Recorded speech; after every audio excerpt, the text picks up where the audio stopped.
பாருங்க நோபல் கேசஸ்ல அந்த electronic configuration helium 1s2 neon 2s2 2p6 எல்லா இதுலையும் 8 எலக்ட்ரான்ஸ் வரும்.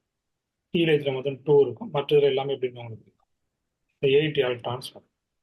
வரப்போ 2s2 2p6 3s2 3p6 4s2 4p6 5 6 helium, neon, argon, krypton, xenon and Radon. சரி, அப்போ கீழே இதனுடைய சைஸ் பாருங்க. சைஸ் டாப் டு பாட்டம், அதான் வந்துட்டு குரூப் இல்லையா? குரூப் டாப் டு பாட்டம் வரும்போது உங்களுக்கு size increases, ionisation energy decreases. Size increase ஆகும்போது அயனைசேஷன் எனர்ஜி டிக்ரீசஸ் ஆகும். முக்கியமான பாயிண்ட் பாருங்களேன். Noble gas possess positive electron gain enthalpy. Positive electron gain enthalpy முக்கியமான ஒரு பாயிண்ட்.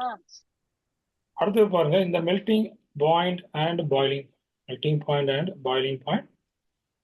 அப்போ குரூப் டாப் டு பாட்டம் போகும்போது உங்களுக்கு melting and boiling point increases ஆகுது. அதில் பாருங்க, அப்போ helium has the lowest boiling substance. ஹீலியத்துக்கு பார்த்தீங்கன்னா இருக்கிறதுலையே வந்துட்டு இந்த பாய்லிங் ரொம்ப கம்மியாக இருக்குது. அப்போ கீழே போக போக neon, argon, krypton, xenon, Radon போக போக இந்த மெல்டிங் அண்ட் பாய்லிங் பாயிண்ட் வந்துட்டு இன்க்ரீசஸ் ஆகுது. அடுத்தது லிக்யூஃபேக்ஷன். இப்போ கீழே போக போக உங்களுக்கு என்ன ஆகுது? லிக்யூஃபேக்ஷனும் உங்களுக்கு இன்க்ரீசஸ். சாலிபிலிட்டியும் அதே போல் குரூப் டாப் டு பாட்டம் வந்து உங்களுக்கு இன்க்ரீஸ் ஆகிட்டே போகுது. அதுக்கப்புறமா இதனுடைய ஆட்டோமிசிட்டி பாருங்களேன். இதனுடைய ஆட்டோமிசிட்டி மோனோ ஆட்டம். இப்போ ஹீலியம் தான் இருக்கும். ஹீலியம் 2 வந்துட்டு டஸ் நாட் எக்ஸிஸ்ட். அதே போல் எல்லாமே இப்படி தான் இருக்கும். ஹீலியம், நியான், ஆர்கான் எல்லாமே வந்துட்டு மோனோ ஆட்டம். ஆர்கான்னா AR2 அப்படின்னு சொல்லி போடணும். AR, krypton, KR, xenon, XE இந்த மாதிரி நம்ம.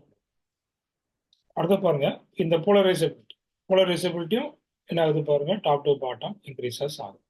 எல்லாமே பார்த்தீங்கன்னா இன்க்ரீசஸ். மொத்தமாக படிச்சு வச்சுக்காங்க சரிங்களா? மொத்தமாக பாருங்க, இதில் சைஸ் இன்க்ரீசஸ், அயனைசேஷன் எனர்ஜி மட்டும் டிக்ரீசஸ்.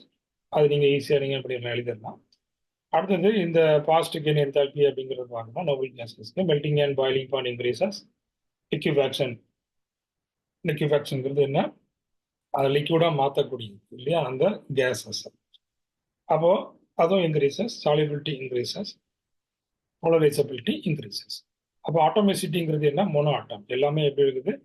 எல்லாமே மோனோ ஆட்டமிக்காக தான் இருக்குது. அடுத்தது பாருங்க, முக்கியமான பாயிண்ட் HCF6 பெஸ்ட் ஃப்ளோரினேட்டிங் ஏஜென்ட். நிறைய ரியாக்ஷன்ல கேட்பாங்க. ஒரு குறிப்பிட்ட ஸ்டார்டிங் மெட்டீரியல் வச்சுட்டு HCF6 போட்டுருவாங்க. அப்போ இது என்ன செய்யும்? இது வந்துட்டு ஃப்ளோரினை கொடுக்குங்களா, இந்த ஃப்ளோரைடை கொடுக்கக்கூடியது இந்த HCF6 பெஸ்ட் ஃப்ளோரினேட்டிங் ஏஜென்ட் அப்படின்னு நம்ம சொல்றோம். அடுத்து இதில் HCF2 பாருங்க, இது என்ன? அப்போ ஆக்சிடைசிங் ஏஜென்ட், ஒரு பெஸ்ட் ஆக்சிடைசிங் ஏஜென்ட். அடுத்தது இந்த HCO4 இது நம்ம என்ன சொல்றோம் அப்படின்னு பார்த்தீங்கன்னா செனேட் அப்படின்னு சொல்லி இது நிறைய கேட்பாங்க. HCO4 அப்படிங்கிறது என்ன? செனேட். இது HCO6 4 என்ன சொல்றோம் நம்ம? பெர்செனேட் அப்படின்னு சொல்லலாம். பெர்செனேட் இது வந்து என்ன? செனேட். அடுத்தது பாருங்க, இந்த ஆக்சிஜன் ஃபேமிலி. அப்போ இந்த ஆக்சிஜன் ஃபேமிலியில் பார்த்தீங்கன்னா இந்த எலக்ட்ரானிக் கான்ஃபிகரேஷன் எவ்வளவு? அவுட்டர் மோஸ்ட்ல NS2 NP6. அது இதில் மெயின் ஆக்சிடேஷன் ஸ்டேட் பார்த்தீங்கன்னா +6. இதில் ப்ரிடாமினண்டாக இருக்கக்கூடியது +4 ஆக்சிடேஷன் ஸ்டேட் சரிங்களா? அதுக்கப்புறம் பார்த்தீங்கன்னா இந்த இனட் பேர் எஃபெக்ட். இனட் பேர் எஃபெக்ட் அப்படின்னா என்ன? அதாவது NS எலக்ட்ரான் சரிங்களா? அப்போ அந்த எலக்ட்ரான்ஸ் என்ன செய்யாது அப்படின்னு பார்த்தீங்கன்னா கெமிக்கல் பாண்டிங்கில் இன்வால்வ் ஆகாது. ஸோ அதனால தான் நம்ம என்ன சொல்கிறோம்? அதை வந்து இனட் பேர் அப்படின்னு சொல்கிறோம். ஸோ இந்த NS electron should not take part in the chemical bonding. அடுத்தது இதில் ஆக்சிஜன் ஃபேமிலியில் அதே போல் சைஸ் டாப் டு பாட்டம் குரூப்பில் இன்க்ரீஸ் ஆகுது. அயனைசேஷன் எனர்ஜி குரூப்பில் வந்துட்டு டிக்ரீசஸ் ஆகுது. எலக்ட்ரான் கெயின் என்தால்பி இப்போ யாருக்கு அதிகம் அப்படிங்கிறத பாருங்க. சல்ஃபர், செலீனியம், டெலூரியம், அது அடுத்தபடியாக தான் இதில் ஆக்சிஜன். அப்போ இந்த ஆர்டரை நீங்கள் ஞாபகம் வைக்கணும் சரிங்களா? அப்போ சல்ஃபர், செலீனியம், டெலூரியன், அதுக்கு அடுத்தபடியாக தான் என்ன ஆக்சிஜன். அப்போ இங்கே ஆட்டோமிசிட்டி என்ன, ஆக்சிஜன் வந்து டைஆட்டம் O2 நம்ம போடுறோம் இல்லையா. அதுக்கடுத்து இந்த சல்ஃபர், செலினியம், டெலூரியம் எல்லாமே எத்தனை, ஆக்டா 8. என்ன போடுவோம் நம்ம, S8 அப்படிங்கிறது. அதே போல செலினியம் SE8 அப்படிங்கிறது, டெலூரியம் 8 அப்படிங்கிறது போடும். இது எல்லாமே அப்போ ஆட்டோமிசிட்டி எத்தனை, 8 ஆக்டா. அடுத்தது பாருங்க இதனுடைய கேட்டனேஷன். அப்போ இதில் கேட்டனேஷன் ப்ராப்பர்ட்டி அந்த ஆர்டர் பாருங்க, யாருக்கு வந்து அதிகமாக கேட்டனேஷனாக தெரியும்னு நினைக்கிறேன். அதாவது நிறைய, இப்போ ஒரு எக்ஸாம்பிளுக்கு கார்பன் எடுத்துட்டுங்க, CH2 என்ன செய்வோம், CH2 குரூப்பை அப்படியே ஆட் பண்ணிட்டே போவோம் இல்லையா. அந்த நூலில் இந்த பாசி பொறுத்த மாதிரி ஆட் பண்ணிட்டே போவோம். அதான் நம்ம என்ன சொல்லுவோம், கேட்டனேஷன். இப்போ யாருக்கு கேட்டனேஷன் ப்ராப்பர்ட்டி, அதிகமான சல்ஃபர் வந்து இந்த பாலிமரா வைக்கக்கூடியது யாருக்கு அதிகம் பார்த்தீங்கன்னா சல்ஃபர், அடுத்த செலினியம், அடுத்த ஆக்சிஜன், அடுத்தபடியாக டெலூரியம். அதில் ஆர்டர் மாறுது பார்த்துடுங்க இல்லையா. எங்கே பாருங்க, சல்ஃபர், செலினியம், டெலூரியம், ஆக்சிஜன். இங்கே அடுத்தது என்ன, சல்ஃபர், செலினியம், இடையில ஆக்சிஜன், அதுக்கு அடுத்தபடியாக டெலூரியம். Catenation property. அது வருமா ரியாக்டிவிட்டி. அப்போ டாப் டு பாட்டம் போக போக ரியாக்டிவிட்டி குறையாச்சு.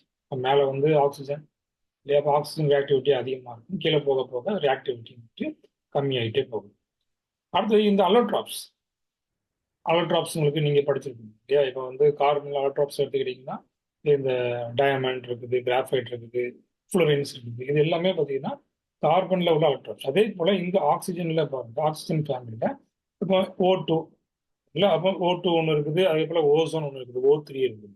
அப்போ இந்த சல்ஃபரில் பார்த்தீங்கன்னா ரோம்பிக் இருக்குது, மோனோக்ளினிக் இருக்குது, அதுக்கப்புறமா பிளாஸ்டிக் சல்ஃபர் இருக்குது, அதுக்கப்புறம் மில்க் ஆஃப் கொய்டல் சல்ஃபர் இருக்குது இல்லை, milk of கொய்டல் sulphur.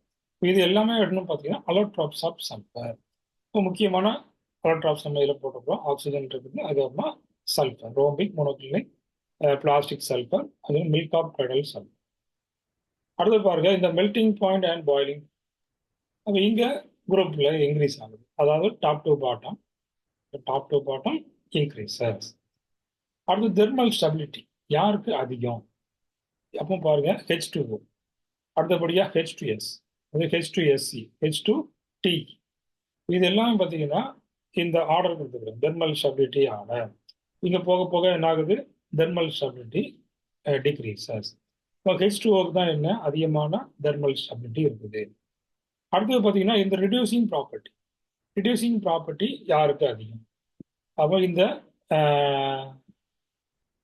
H2TE delivery, அடுத்து H2SC, அடுத்தபடியாக H2S, reducing property. Thermal stability H2Oக்கு வந்து உங்களுக்கு அதிகமாக இருக்குது, அது அடுத்தபடியாக ரிடியூசிங் ப்ராப்பர்ட்டி யாருக்கு அதிகம், H2T. அடுத்தது பார்த்தீங்கன்னா இந்த பாண்ட் ஆங்கிள், அதுக்கப்புறமா பாண்ட் ஆங்கிள், டைபோல் மூமெண்ட் எல்லாமே யாருக்கு தான் வரும், H2. இதே பாருங்க H2O, அடுத்தபடியாக H2S, H2SC, அடுத்தபடியாக H2O டைபோல் மூமெண்ட் பாருங்க, H2O, H2SC, H2S, அடுத்தபடியாக H2SC. அப்போ இந்த ஆர்டர், அப்போ இந்த பாண்ட் ஆங்கிள் கேட்பாங்க, H2Oவில் பாண்ட் ஆங்கிள் என்ன, அதுக்கப்புறமா H2Sக்கு, அப்போ இந்த பாண்ட் ஆங்கிள் வந்து எதுக்கு அதிகமாக இருக்குது, ஸோ அப்படிங்கிற கொஸ்டின்ஸ்லாம் கேட்குற வாய்ப்பு இருக்குது. சரி, இப்போ இதை மட்டும் இந்த ஆர்டர் மட்டும் தெரிஞ்சுக்கணும், பாண்ட் ஆங்கிள் என்ன, டைபோல் மூமெண்ட் என்ன.